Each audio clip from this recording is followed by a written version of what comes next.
దేశంలో లోక్పాల్ గురించి ఎంతమందికి తెలుసో తెలియదో కానీ ఇప్పుడు సర్వత్రా కూడా లోక్పాల్ గురించి చర్చ అయితే మాత్రం సాగడం జరుగుతుంది. ఎందుకంటే బిఎండబ్ల్యూ కార్ల పుణ్యమా అని చెప్పేసి లోక్పాల్ పైన కూడా దేశమంతా కూడా చర్చ సాగడం జరిగింది. మరి ఈ చర్చ ఎందుకు వచ్చింది అనే దానిపైన ఇప్పుడు మనం టాపిక్లోకి వెళ్ళే ప్రయత్నం చేద్దాం. సో మొత్తంగా లోక్పాల్ సభ్యుల కోసం గతంలో అంటే అక్టోబర్ 16వ తేదీన 70 లక్షలకు సంబంధించి కార్లను కూడా కొనుగోలు చేయడానికి ఈ టెండర్ని కూడా పిలవడం జరిగింది. సో మొత్తంగా చూసుకున్నట్టయితే వీరి అవసరాల కోసం latest series BMW German car టెండర్లను వేయడం జరిగింది. ఇందుకు సంబంధించి ఒక్కొక్క కారుకి 70 లక్షల వరకు కూడా దీనికి వెచ్చించాల్సిన అవసరం ఉంటుంది. ఒక పక్క ప్రధాని చూసుకున్నట్టయితే ఆత్మనిర్భర్ భారత్ అని పేరు చెప్తూ అటు వడోదరలో మారుతి విటారాకు సంబంధించిన ఇనాగరేషన్ను అక్కడ జెండా ఊపిన తర్వాత ఎగ్జాక్ట్లీ 2 months తర్వాత ఈ బిఎండబ్ల్యూ కార్లకు సంబంధించిన టెండర్ను కూడా పిలవడం జరిగింది. ఎందుకంటే అక్టోబర్ 16వ తేదీన లోక్పాల్ సభ్యుల కోసం అంటే 7 సభ్యులు ఉంటారు కాబట్టి 7కి 7 బిఎండబ్ల్యూ కార్లను కొనాలనే టెండర్ను వేయడం జరిగింది. సో ఇందులో ఒక్కొక్క కారుకి సంబంధించి చూసుకుంటే ఇది విలాసవంతమైన కారు కాబట్టి దాదాపుగా 70 లక్షల వరకు కూడా ఈ ఉండడం జరిగింది. సో దీని ఫీచర్స్కి చూసుకున్నట్టయితే మాత్రం ఇది లేటెస్ట్ 3 సిరీస్ 330Li అంటే long wheel base and M sport white కలర్కి సంబంధించిన బిఎండబ్ల్యూ కార్లను వీరంతా కూడా చూస్ చేసుకోవడం. సో లోక్పాల్కి సంబంధించిన ఇష్యూ చూస్తే లోక్పాల్ బిల్లును తీసుకురావడం జరిగింది. లోక్పాల్ వచ్చిన తర్వాత అంటే లోక్పాల్ వచ్చి 10 సంవత్సరాలు కావడం జరిగింది. అంటే దాదాపుగా 2014లో లోక్పాల్ బిల్లు తీసుకురావడం జరిగింది. సో 10 సంవత్సరాల తర్వాత ఈ సంస్థకు సంబంధించిన పనులన్నిటి కూడా స్టార్ట్ కావడం జరిగింది.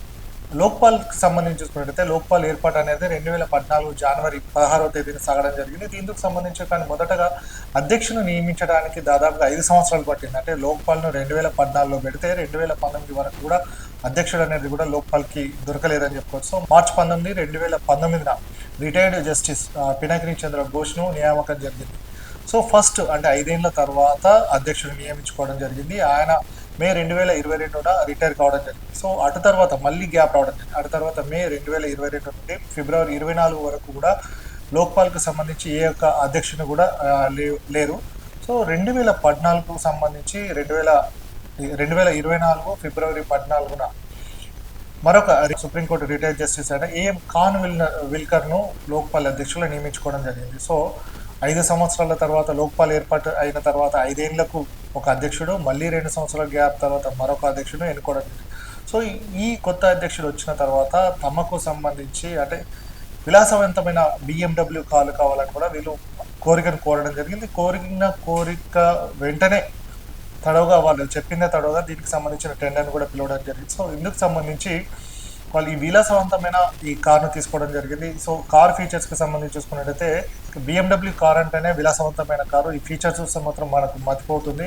సో ఇందుకు సంబంధించి కార్ను స్టార్ట్ చేయడానికి డిజిటల్ కీయే, కార్ డోర్ లాక్ తీయడానికి కూడా ఫోన్ ద్వారా లాక్ తీయడం జరుగుతుంది. సో మనం ఫోన్ ద్వారానే ఆపరేట్ చేసే అవకాశం ఉంటుంది. సో దీన్ని కూడా కొంత నెటిజన్స్ అంతా కూడా సెటిల్ వేయడం జరుగుతుంది. ఒక పక్క కార్ స్టీరింగ్ కావచ్చు, దేశం యొక్క పవర్ కంట్రోల్ అనేది కూడా స్టీరింగ్లోనే ఉంది అంటూ కొంచెం సెటర్ వేయడం జరుగుతుంది. సో ఇందుకు సంబంధించి సో మొత్తంగా చూసుకున్నట్టయితే లోక్పాల్లో 7 సభ్యులు ఉండడం జరిగింది కాబట్టి దీంట్లో చైర్మన్ అలాగే 4 సభ్యులు అంతా కూడా జ్యుడిషియరీకి సంబంధించి, అలాగే 2 ఐఏఎస్కి సంబంధించిన వారు, అలాగే ఒకరు ఐఆర్ఎస్ సంబంధించిన సభ్యులు. సో మొత్తంగా 7 సభ్యులు అనేది కూడా ఇందులో ఉండడం జరుగుతుంది. ఈ రిటైర్డ్ అంటే అడ్మినిస్ట్రేటర్కి సంబంధించి ఐఏఎస్ ఐఆర్ఎస్కి సంబంధించిన అధికారులు కావచ్చు, అలాగే సుప్రీంకోర్టు నుంచి కావచ్చు, జ్యుడిషియరీకి సంబంధించిన వీళ్ళంతా కూడా జస్టిస్లు అంతా కూడా సుప్రీంకోర్టు అలాగే హైకోర్టు నుంచి వెళ్ళి వాళ్ళు అంటే రిటైర్డ్ కాకముందు పనిచేసినప్పుడు కూడా హై హ్యాండ్ కార్లు టయోటో ఫార్చునర్లు కావచ్చు, అవన్నీ కూడా హై హ్యాండ్ కార్లు అనేవి కూడా వారికి దాదాపు 20 నుంచి 40 లక్షల మేర కూడా ఉండేవి. అంతకంటే కూడా ఎక్కువ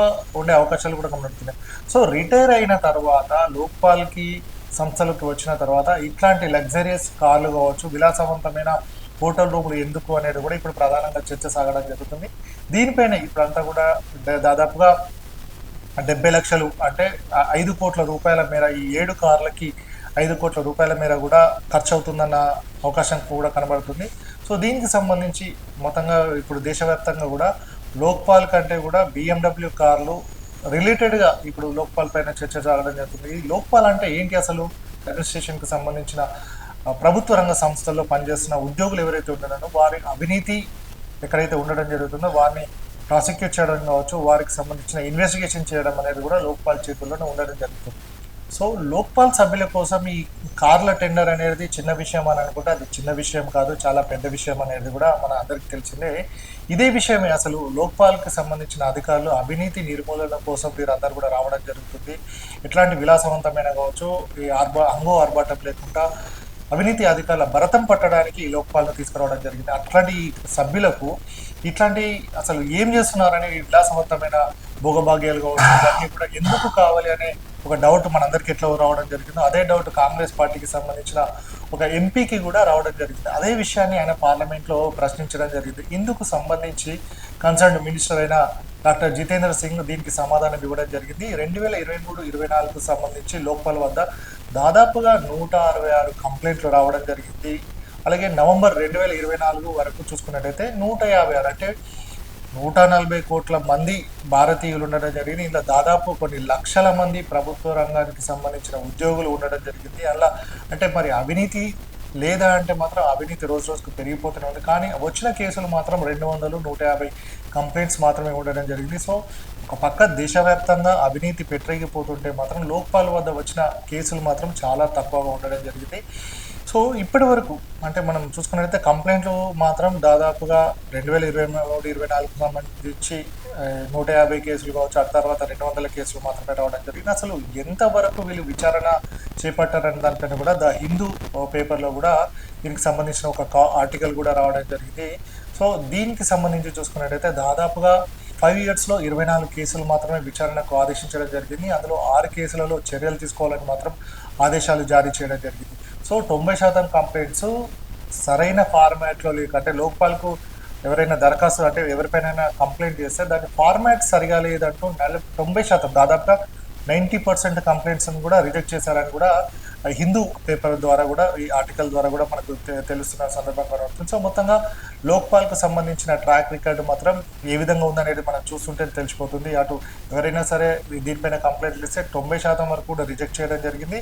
వచ్చిన కేసులు 2023, 24, 24, 25 చూసుకున్నట్టయితే దాదాపుగా 150, 200 కేసులు మాత్రమే ఇందులో ఉండడం జరిగింది. సో మొత్తంగా చూసుకున్నట్టయితే ఇందుకు సంబంధించి లోక్పాల్ అవినీతి నిర్మూలన కోసం కావచ్చు, అవినీతి అధికారుల భరతం పట్టడం కోసం వీటన్నిటిని కూడా తీసుకొని వస్తే మాత్రం ఈ అధికారులకు 7 అంటే చైర్మన్తో కలుపుకొని సభ్యులు ఎవరైతే ఉండడం జరుగుతుందో మొత్తం 7 కోసం ఈ BMW లగ్జరియస్ కార్లు ఎందుకు కావాలి అనేది కూడా దేశవ్యాప్తంగా కూడా చర్చ అనేది సాగడం జరుగుతుంది. మరి ఇట్లాంటి దానిపైన ఏం చేశారని అంటే మనం లోక్పాల్కి సంబంధించిన ట్రాక్ రికార్డు చూస్తే మాత్రం ఎక్కడా కూడా సరిగా లేదనేది కూడా మనకు స్పష్టం కావడం జరుగుతుంది. 2014 నుంచి మొదలుకుంటే ఇప్పటి వరకు కూడా అధ్యక్షుడిని ఎన్నుకోవడానికి 5 సంవత్సరాలు, తర్వాత గ్యాప్ 2 సంవత్సరాలు, తర్వాత మరో అధ్యక్షుడు, వారికి లగ్జరియస్ కార్లు, ఇవన్నిటి కూడా చూస్తుంటే మరి ఏం చేస్తున్నారు వీళ్ళు?